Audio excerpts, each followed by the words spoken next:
దాచిన తెల్లని నవ్వు నువ్వు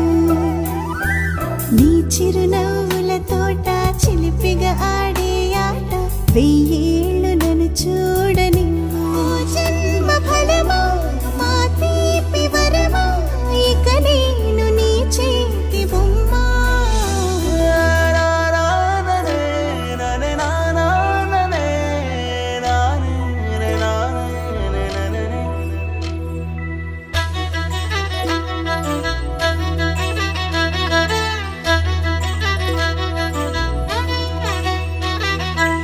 బుడి అడుగుల బుడతావు అంటూ పొగడాలి ఈ లోకమంతా నీ అల్లరంతా కళ్ళారకంటూ నే మురిసిపోతూనే ఉంటా ఈ చిట్టి పొట్టి హనుమంతుడికి రవితేజ నానారు అంట నానారిలోని ఆ మంచి నడతా నువ్వు మించిపోవాలి